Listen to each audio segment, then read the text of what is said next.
It is spooky month. And of course, naturally with the season, there's only one hero we could possibly cover here, that of course being EZILI. EZILI actually has quite the unique ability because she's the only hero that starts out with a DUT effect. Or more specifically, she adds an extra tick of damage after her initial attack. This attack is first buffed at level 6, where the DUT is doubled in length, which effectively triples the damage. And as well at level 8, where she now does 20 Moab damage plus her DUT does 30, and as well her overall wound damage being doubled. At level 9, she strips away Camo, Regrow, and Fortified from non-Moab class balloons, and then at level 12 her Moab damage goes from 20 to 30. At level 14, her damage over time now works faster, followed by an overall plus 2 ticks to damage at level 15, and at level 19 her balloon damage goes from 2 to 3, and Moab damage goes from 30 to 31, for some reason. And of course we also have to discuss her abilities, starting with her level 3 ability, Heartstopper. Heartstopper is pretty much as simple as it gets. Regrow balloons that are on screen and incoming regrow balloons cannot regrow for 12 seconds, and at level 12 this is increased to 30 seconds. Not really much to discuss there, but there are 2 other abilities, which makes EZILI one of the few heroes that has more than 2 abilities. Fun fact.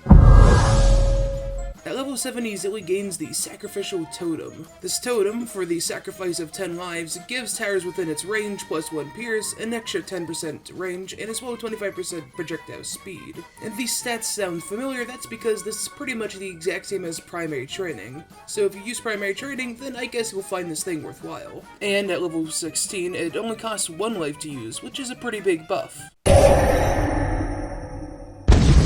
And then at level 10, EZILI gains the ability Moab Hex. Moab Hex is an ability that applies a damage over time effect to Moab class balloons that does 4% of their health every second. If the affected Moab dies while it is under effect of the ability, it'll just hop onto another Moab until the timer runs out. And at level 20, not only can this now affect BADs, it is now upgraded from 4% to 5% of its health every second, although it is still running for only 25 seconds.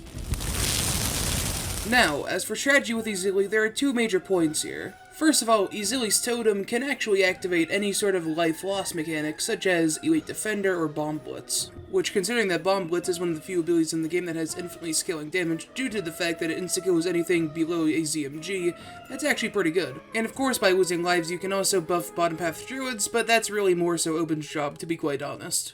Although, as you can imagine, most of EZILI's power comes from her infinitely scaling level 10 ability. Now, you could theoretically use this with pretty much any strategy you would want to, although I will say, if you pair this with Moab damaging towers, you can potentially never have to deal with ceramics, well, you know, except for when the ability is down. Personally, my top recommendation for EZILI though is to use it with the Prince of Darkness. Not only can EZILI's level 10 ability feed the graveyard count, the Prince of Darkness can also take care of any sort of ceramics or robes that are left over from the ability use. They also tend to cover each other's weaknesses. EZILI's kind of weak against DDTs because they're so gosh darn fast that they don't get time to actually tick down, and as well, Prince of Darkness kind of struggles against bads because, well, Prince of Darkness can't really damage bads fast enough to pop it, but EZILI, assuming she's at level 20, can take care of the bads, and the Prince of Darkness can take care of DDTs pretty easily. And to be honest, EZILI doesn't really do as well with Alchemist as other heroes, mostly because she does a DOT as opposed to a normal attack, although the attack speed buff is pretty good. And following the same track of logic, anything that boosts her attack speed is actually pretty good, for example Overclock or Call to Arms, although the real big thing you're going to want for it is an Energizer. Because, as previously established, she can hex bads at level 20, and considering that you can just straight up skip over the ZUMGs and DDTs that come out of a bad if you hex it, it's a pretty good idea to get her hex up before round 100. And that is EZILI. I hope you enjoyed this, or at the very least found it informational, useful, perhaps inspiring. And if you would like to see some insightful commentary, or some insightful discussion, look at the links in the description. I promise they'll be very cool. And also, if you've been liking the 3D art in these videos or past videos, then I suggest you click on this guy. He's actually quite talented, and to be honest, kinda carries the channel's art. And with that said, I shall bid you all the farewell.